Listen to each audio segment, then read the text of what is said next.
Lembro como se fosse hoje. Mas antes de te contar a minha história, deixa eu te levar para uma viagem no tempo. Vamos voltar para 1991, um ano que simplesmente virou o mundo de cabeça para baixo. Pensa comigo, a União Soviética, aquele gigante que dominou metade do século XX, estava desmoronando. Em dezembro daquele ano, ela deixou de existir oficialmente. Boris Yeltsin se tornou o primeiro presidente da nova Federação Russa, e 15 novas nações, como Ucrânia, Belarus e as repúblicas bálticas, nasceram independentes. Foi um terremoto geopolítico, mas não parou por aí. Em agosto, uma turma de linha dura do Partido Comunista tentou dar um golpe e tirar Mikhail Gorbachev do poder. O golpe fracassou, mas acelerou ainda mais o fim da URSS. Foi o empurrão que faltava. Ao mesmo tempo, outro país importante, a Iugoslávia, também começava a se despedaçar. Eslovênia e Croácia declararam independência. E ali começava uma guerra terrível que marcaria a década de 90.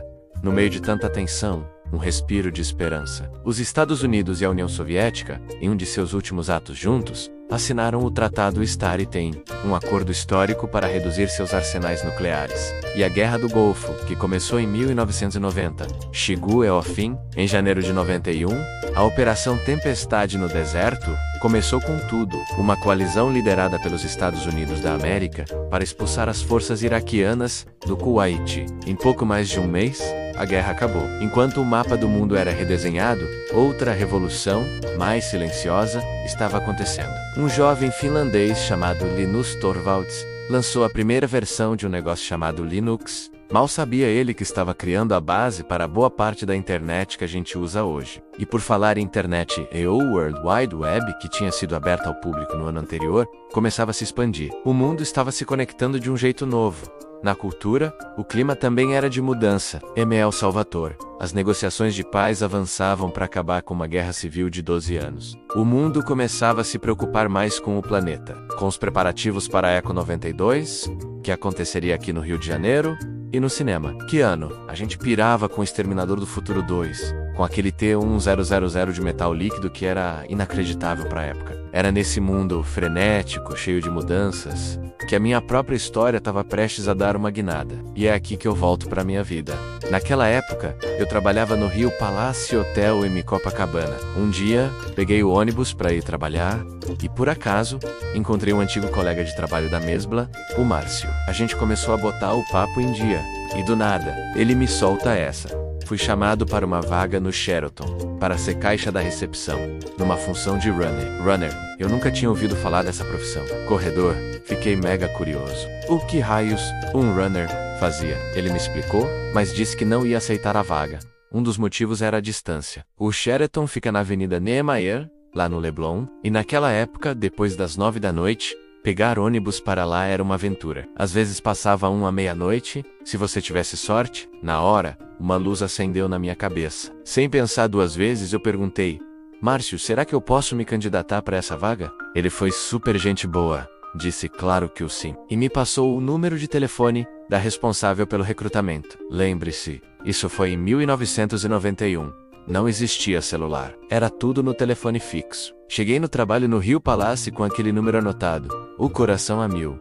Fui direto falar com a minha chefe. Contei a situação e, para minha surpresa, ela me deu a maior força. Liga pra lá, vai fundo. Ela e Uruguai. Expliquei toda a história para a recrutadora, como eu soube da vaga e meu interesse. A resposta dela me surpreendeu. Olha, gostei da sua atitude. Pode começar assim que você resolver a sua situação no seu trabalho atual. Só te peço uma coisa, não quero que o gerente geral daí fique chateado com a gente, porque nesse ramo todo mundo se conhece. Eu garanti que estava tudo certo, que todos já estavam avisados e que minha saída seria amigável. E assim, em questão de horas eu estava começando um novo capítulo. Meu novo emprego era no Hotel Sheraton, numa profissão que hoje, com a internet, simplesmente desapareceu.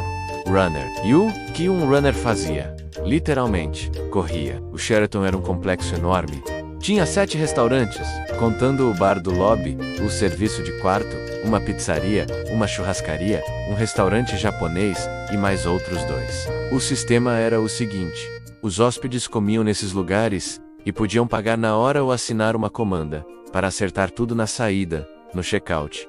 É aí que eu entrava. Meu trabalho era correr. Várias vezes durante o meu turno, eu passava por todos esses restaurantes, recolhia as comandas assinadas e corria de volta para a recepção, para lançar cada uma delas na conta do quarto do hóspede. Manualmente, no sistema, a pressa tinha um motivo bem simples. Infelizmente, existiam hóspedes mal intencionados. Alguns arrumavam as malas, desciam para um último almoço caprichado, comiam e saíam correndo para fazer o check-out, antes que a conta do restaurante chegasse na recepção. Eu, felizmente, nunca deixei isso acontecer no meu turno.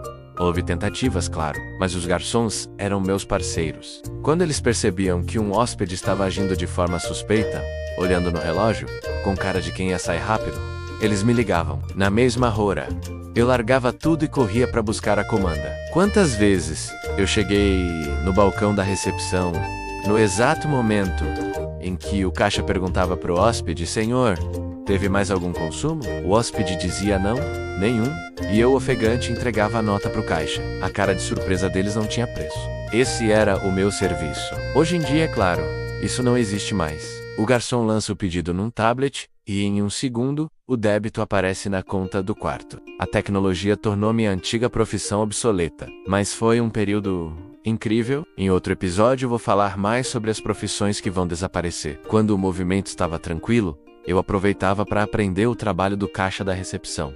Eu queria absorver tudo. Mas a maior lição que tirei daquela experiência não foi sobre hotelaria. Foi sobre a vida. Naquele dia, no ônibus, eu aprendi que tem poder quem age.